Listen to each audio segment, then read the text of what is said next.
Hello दोस्तों, आज हम शुरुआत कर रहे हैं प्राचीन इतिहास,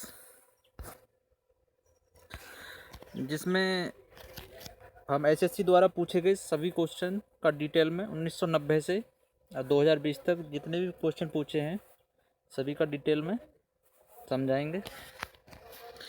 तो जिसमें है पहला क्वेश्चन है, सही सुमेलित करना है हमें।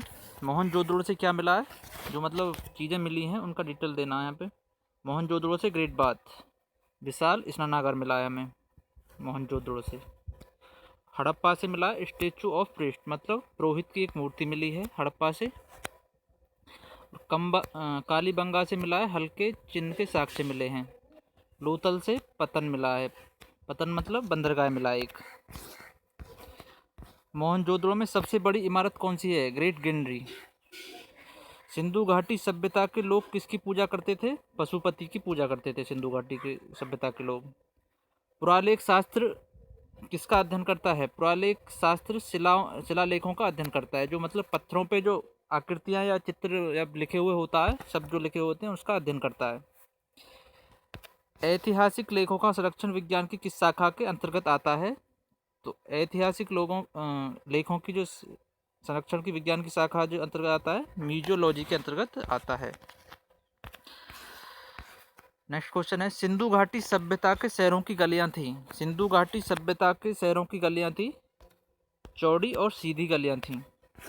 इसमें डिटेल में दे रखा है, सिंधु घाटी सभ्यता में शहरों की गलियां चौड़ी और सीधी होती थीं। यहाँ की सड़कें पूर्व से पश्चिम एवं उत्तर से दक्षिण की ओर जाती हुई एक दूसरे को समकोण पर काटती थीं।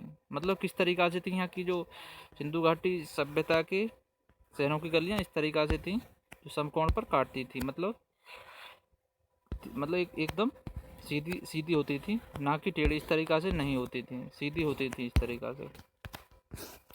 हड़प्पा और मोहनजोदड़ो के खंडर निम्नलिखित में से किस नदी के किनारे पर पाए जाते हैं, तो रावी नदी पे हड़प्पा के जो खंडर मिले हैं रावी नदी के किनारे मिले हैं, और मोहनजोदड़ो के जो मिले हैं सिंधु घाटी के सब वहाँ पे मिले हैं। तो इसका डिटेल में देख लेते हैं। हड़प्पा रावी नदी के किनारे, जबकि मोहनजोदड़ो सिंधु नदी के किनारे पर अवस्थित है। नेक्स्ट क्वेश्चन है, सिंधु घाटी सभ्यता की लिपि कौन सी थी, तो इसकी लिपि क्या थी, अज्ञात लिपि थी, जो अभी तक पढ़ी नहीं जा सकी है। उसमें क्या था, उसमें बहुत सारे चित्र थे, जो चित्र बने हुए थे उसका अध्ययन नहीं हो पाया। जैसे सिंधु, इसमें डिटेल में दे रखा है, सिंधु लिपि में लगभग 64 मूल चिन्ह हैं, 250 से 400 तक अक्षर हैं, जो सेलखड़ी की आयताकार मोहरों, तांबे की गुटिकाओं आदि पर मिलते हैं। यह लिपि चित्रात्मक थी, यह लिपि अभी तक पढ़ी नहीं जा सकी है।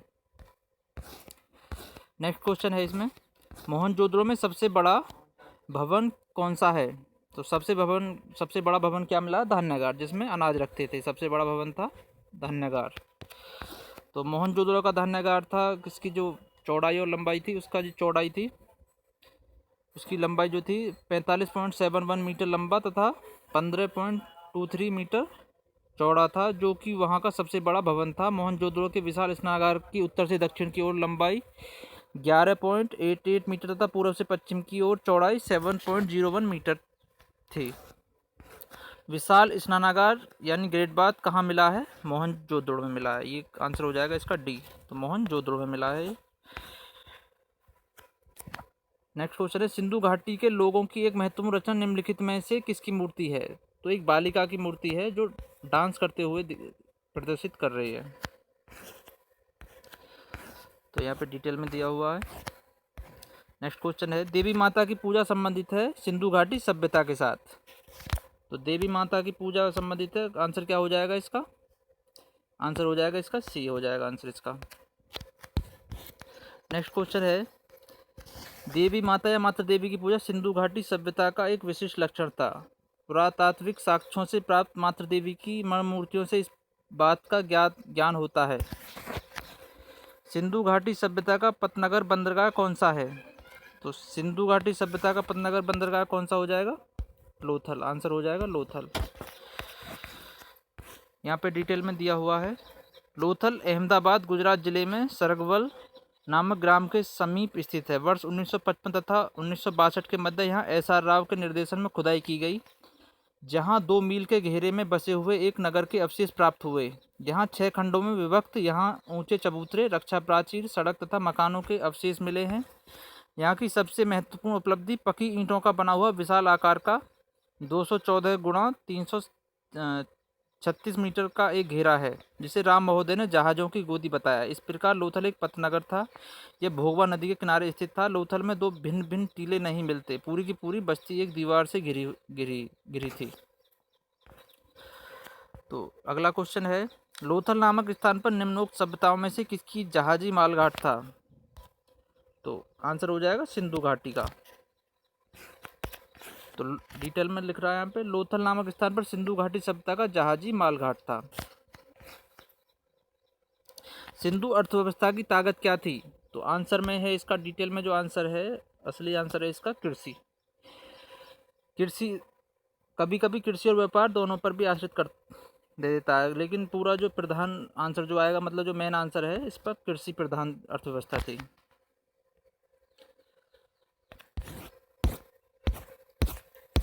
नेक्स्ट क्वेश्चन देखते हैं।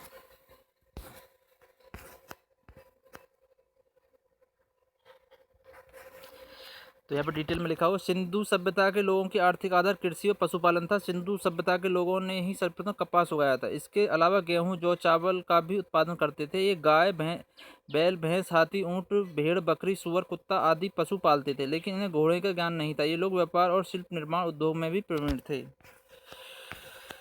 अगला क्वेश्चन है, कौन सा वेद धार्मिक अनुष्ठानों से संबंधित रखता है? तो आंसर हो जाएगा यजुर्वेद। उपनिषद क्या है? हिंदू धर्म का स्रोत है। ये हिंदू जो वो है हमारा, तो उसके बारे में स्रोत बताता है। वैदिक आर्यों का प्रमुख भोजन था।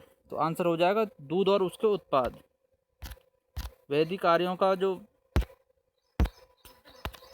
मुख्य भोजन था, दूध और उसके उत्पाद, आंसर हो जाएगा इसमें। तो यहाँ पर डिटेल में, वैदिक आर्यों के भोजन में दूध, घी, दही आदि प्रमुख महत्व था। ऋग्वेद में दूध में यव, जौ डालकर क्षीर पकोदन, यव के लिए जो कहते हैं, डालकर क्षीर पकोदन तथा बनाने वाले पनीर का उल्लेख मिलता है। जो कि सत्तू में डालकर करम नामक भोज्य पदार्थ तैयार किया जाता था। ऋग्वेद में चावल और नमक का उल्लेख नहीं है। निम्नलिखित में से कौन सा अन्न मनुष्य द्वारा सबसे पहले प्रयोग होने वालों में से है? तो सबसे पहले कौन सा अन्न उपयोग में लाया था? जौ। तो आंसर हो जाएगा इसमें ए। तो आंसर हो जाएगा जो, आंसर हो जाएगा इसमें। तो मनुष्य द्वारा सर्वप्रथम जौ का प्रयोग करने के साक्ष्य प्राप्त हुए हैं। वैदिक लोगों द्वारा किस धातु का प्रयोग पहले किया गया था? तो वैदिक लोगों द्वारा सबसे पहले तांबा का उपयोग किया गया था। तो आंसर हो जाएगा डी। तो सबसे पहले तांबा का उपयोग हुआ था। ऋग्वेदिक लोगों द्वारा सर्वप्रथम तांबे का प्रयोग किया गया था। ऋग्वेद में आयस नामक धातु का उल्लेख है, किंतु इसकी पहचान संदिग्ध है। कुछ विद्वानों ने इसे तांबा, कांसा या लोहा बताते हैं, किंतु ऋग्वेदिक आर्य लोहे से परिचित नहीं थे। वेद शब्द का अर्थ है ज्ञान। तो इसमें आंसर हो जाएगा ए। वेद शब्द का अर्थ ज्ञान होता है। आर्य सभ्यता मनुष्य के जीवन के आयु के आरोही क्रम अनुसार निम्नलिखित चरणों में से कौन सा विकल्प सही है? तो विकल्प हो जाएगा पहला वाला सही। ए विकल्प हो जाएगा सही। तो पहले ब्रह्मचर्य 1 से लेकर 25 तक, फिर 25 से लेकर 50 तक गृहस्थ हो गया, फिर 50 से लेकर 75 तक हो गया वानप्रस्थ, और 75 से लेकर 100 तक हो गया संन्यास। तो इस तरीका से 4 उसमें विभाजित किया है। हिंदू धर्म में मानव जीवन को 4 अवस्था में विभाजित किया है। ये डिटेल दे रखी है यहाँ पे, इस तरीका से ही।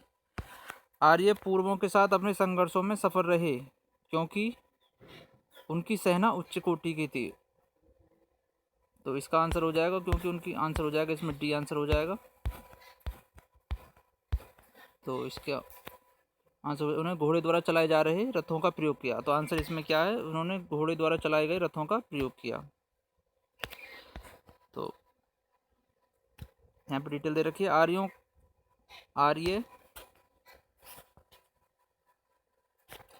आर्य पूर्वों के साथ अपने संघर्ष में सफल रहे, उसका प्रमुख कारण इन्होंने घोड़े द्वारा चलाए जा रहे रथों का प्रयोग किया। नेक्स्ट क्वेश्चन है, आरंभिक वैदिक काल में वर्ण व्यवस्था आधारित थी, तो व्यवसाय पर आधारित थी। आंसर हो जाएगा इसका सी, आंसर हो जाएगा सी, व्यवसाय पर आधारित थी। तो यहाँ पर डिटेल दे रखा है, आरंभिक वैदिक काल में वर्ण व्यवस्था व्यवसाय पर आधारित थी। ऋग्वेद के 9वें मंडल में एक स्थान पर उल्लेख मिलता है कि मेरे पिता वृषज मतलब वैद हैं, मेरी माता चक्की चलाने वाली और मैं कवि हूँ। इसका डिटेल मिला हुआ है वहाँ पे। ऋग्वेद आर्य पशुचारी लोग थे। यह इस तथ्य से पुष्ट होता है कि उपरोक्त मतलब इसका आंसर हो जाएगा सभी मतलब डी। ऋग्वेद में गाय के अनेक संदर्भ हैं। अधिकांश युद्ध गायों के लिए लड़े गए थे, मतलब जो युद्ध ज़्यादातर युद्ध होते थे वहाँ पे गायों के लिए लड़े गए थे। पुरोहितों को दिए जाने वाले उपहार प्राय गाय होती थी, न कि जमीन। तो यहाँ पे डिटेल में लिखा हुआ है नीचे। ऋग्वेद में गाय और सांड की इतनी चर्चा की कि ऋग्वेदिक आर्यों को मुख्य रूप से पशुचारक कहा जा सकता है। गाय का 176 बार उल्लेख मिलता है। उनके अधिकांश युद्ध गायों को लेकर ही हुए थे। ऋग्वेद में युद्ध का पर्याय गाय का अन्वेषण है। गाय सबसे उत्तम धन मानी जाती थी। जहाँ की पुरोहितों को दी जाने वाली दक्षिणा में बात आई, उसमें आमतौर पर गाय और दासियां होती थीं, जिनमें भूमि कभी नहीं होती थी। ऋग्वेद लोग गाय खेती करने और बचने के लिए जमीन पर कब्जा करते होंगे, परंतु भूमि निजी संपत्ति नहीं होती थी। तो इसमें अगला क्वेश्चन है, आर्यों को एक जाति कहने वाला पहला यूरोपियन कौन था? मैक्स मूलर था। इसमें आंसर हो जाएगा सी। तो सबसे पहले जाति कहने वाला जो यूरोपियन था मैक्स मूलर था। तो इसमें डिटेल दे रखा है। मैक्स मूलर महोदय आर्यों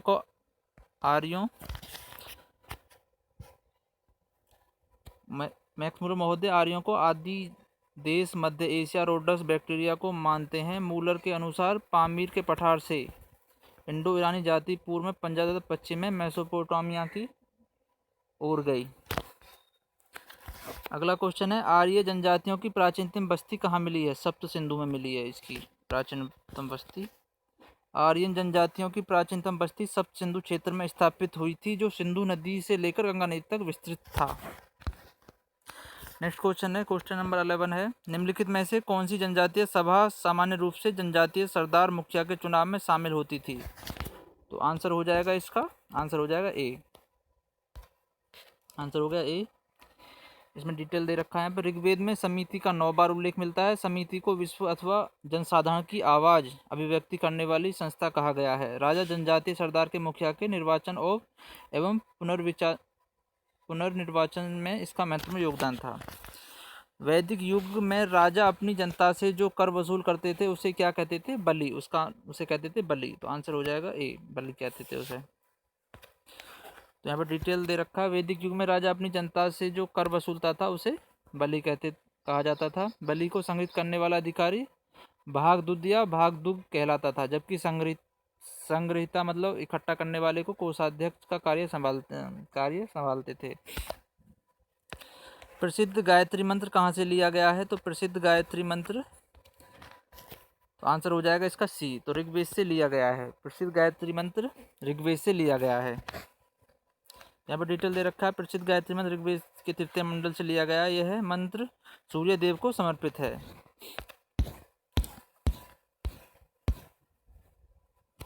क्वेश्चन नंबर 40 है, इसमें 14 नंबर क्वेश्चन नंबर 14 है, भारतीय प्रतीक पर उत्कीर्ण सत्यमेव जयते लिया गया है। तो ये कहाँ से लिया गया है? ऑप्शन हो जाएगा डी, मुंडक उपनिषद से लिया गया है। प्रतीक, भारतीय प्रतीक, यहाँ पर डिटेल लिखा हुआ, भारतीय प्रतीक राज्य चिन्ह पर उत्कीर्ण सत्यमेव जयते मुंडकोपनिषद से लिया गया है। इसका अर्थ है सत्य की ही विजय होती है। नेक्स्ट क्वेश्चन है, निम्न में से किस विदुषी ने वाद विवाद में अजय याज्ञवल्क्य को चुनौती दी थी? तो आंसर हो जाएगा गार्गी ने चुनौती दी थी। याज्ञवल्क्य में गार्गी द्वारा चुनौती दी गई थी। याज्ञवल्क्य गार्गी संवाद का उल्लेख बृहदारण्योपनिषद में मिलता है। नेक्स्ट क्वेश्चन है, इसमें जो है क्वेश्चन दे रखे हैं यहाँ पे, जो ऑनलाइन परीक्षा में पूछे गए हैं। कैवल्य को कौन से धर्म से संबंधित है? जैन से। कैवल्य जो है जैन धर्म से संबंधित है। जैनियों द्वारा अपने पवित्र ग्रंथों के लिए सामूहिक रूप से किस शब्द का प्रयोग किया जाता है? अंग। तो वो अपने ग्रंथ के लिए अंग कहते हैं। माउंट आबू स्थित मैसूर दिलवाड़ा मंदिर निम्नलिखित में से किस समुदाय का पवित्र तीर्थ स्थल है? तो जैनों का पवित्र तीर्थ स्थल है।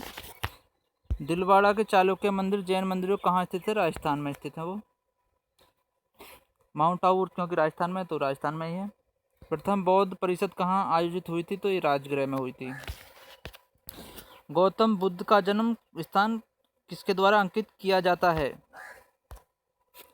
तो गौतम बुद्ध का जन्म स्थान किसके द्वारा अंकित किया जाता है? तो आंसर हो जाएगा अशोक मौर्य का रुमेनेदेई स्तंभ से। नेक्स्ट क्वेश्चन है, यहाँ पर डिटेल दे रखा है इसका। अशोक के रुमेनेदेई लघु स्तंभ लेख से पता चलता है कि वह अपने राज्याभिषेक के 20वें वर्ष लुम्बिनी ग्राम में गया।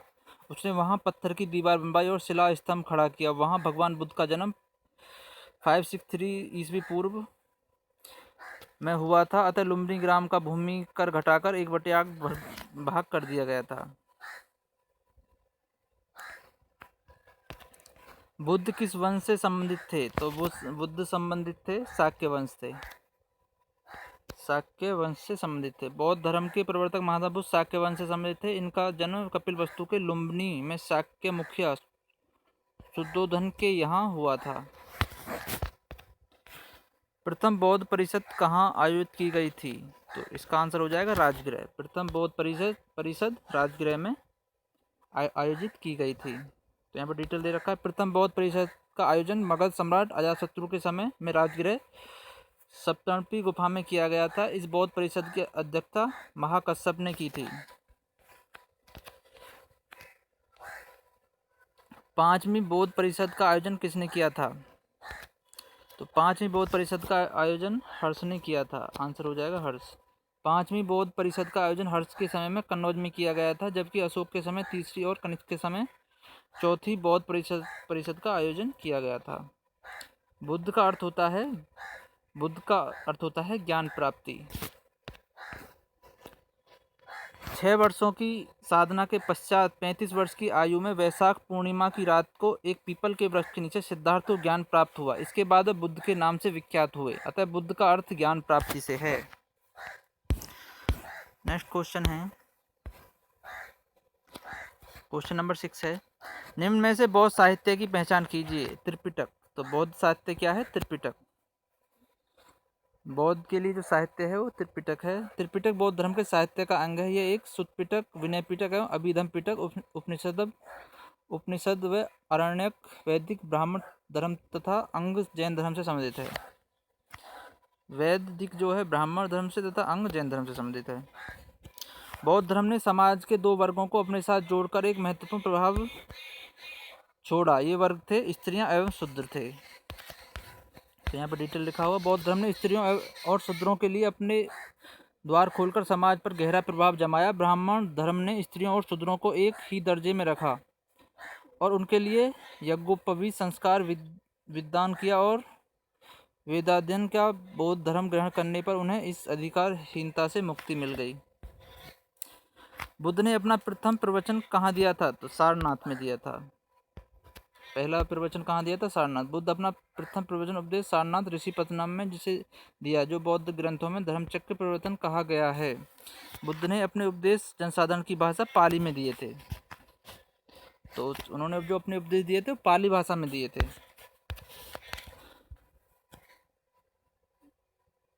बौद्ध ने निम्न में से किन मतों पर विश्वास करता था?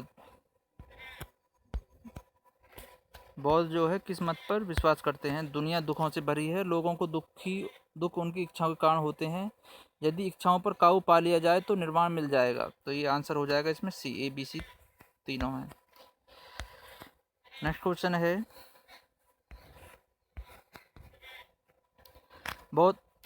अगला है क्वेश्चन नंबर 10 है, धातु से बने सिक्के सबसे पहले प्रकट हुए थे? तो बुद्ध के काल में सबसे पहले धातु से बने हुए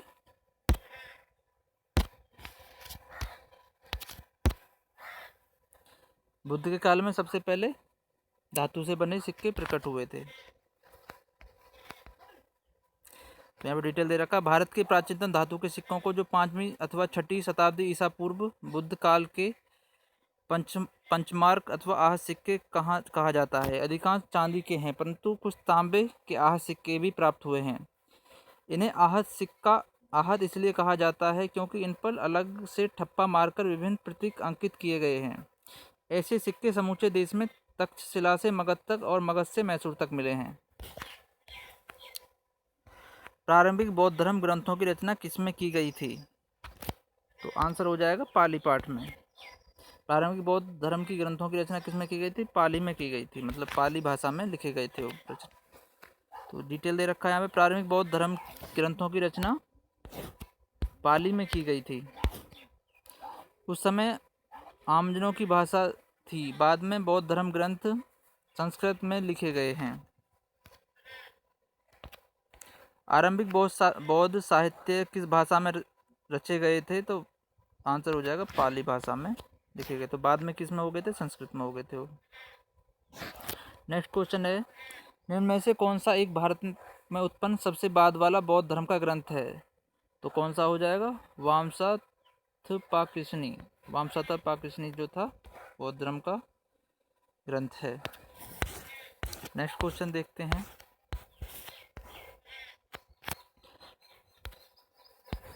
बौद्ध धर्म में बुल का संबंध बुद्ध के जीवन की किस घटना के साथ है? तो जन्म हो जाएगा।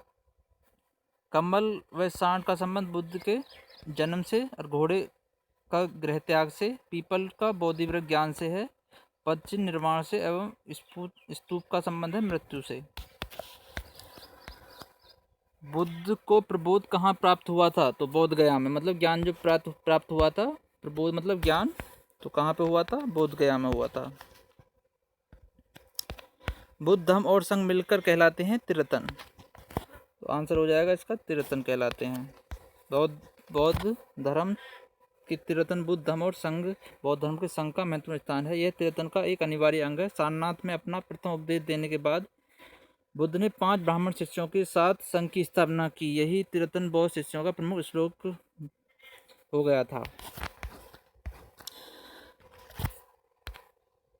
तो इच्छा सब कष्टों का कारण, इसका प्रचार करने वाला धर्म कौन सा है? तो इसका है बौद्ध धर्म, आंसर हो जाएगा इसका। तो इसका प्रचार करने वाला है बौद्ध धर्म। नेक्स्ट क्वेश्चन है, बौद्धों के पवित्र अवशेषों पर निर्मित गुम्बदाकार छत वाली अर्धगोलाकार संरचना को क्या कहते हैं? तो इसको कहा जाता है स्तूप। बौद्धों का पवित्र, यहाँ पर डिटेल लिखा हुआ है, बौद्धों के पवित्र अवशेषों पर निर्मित गुम्बदाकार छत वाली अर्धगोलाकार संरचना को स्तूप कहते हैं। इस स्तूप को चैत्य भी कहा जाता है। नेक्स्ट क्वेश्चन है, निम्न में कौन सा शासक बुद्ध का समकालीन था? तो आंसर हो जाएगा, ये तीनों ही उसके समकालीन थे। उदयन भी था, बिंबिसार भी था, अजातशत्रु था। तो बुद्ध के समकालीन शासकों में से मगधराज बिंबिसार, अजातशत्रु कौशल नरेश, प्रसेनजित वत्सराज उदयन थे। महापद्नंद बुद्ध का समकालीन शासक नहीं था। बुद्ध की मृत्यु की वर्ष हुई थी? तो 483 ईसा पूर्व में हुई थी बुद्ध की मृत्यु। गौतम बुद्ध की मृत्यु 483 ईसा पूर्व में 80 वर्ष की आयु में कुशीनगर में हुई थी। इसे बौद्ध ग्रंथों में महापरिनिर्वाण कहा गया है। नेक्स्ट क्वेश्चन है, भारतीय इतिहास के निम्नलिखित युगों में से किसके दौरान क्षत्रिय एवं विशिष्ट पहचान रखते थे? तो बुद्ध के युग में। तो आंसर हो जाएगा बुद्ध के युग में क्षत्रिय विशिष्ट पहचान रखते थे। यहाँ पर डिटेल लिखा हुआ है, यही सब लिखा हुआ है। तो अगला क्वेश्चन है, महावीर कौन थे? तो महावीर थे 24वें तीर्थकर थे। महावीर थे 24वें तीर्थकर। महावीर जैनियों के 24वें तीर्थकर एवं जैन के वास्तविक संस्थापक माने जाते हैं। इसके 23वें तीर्थकर पार्श्वनाथ थे।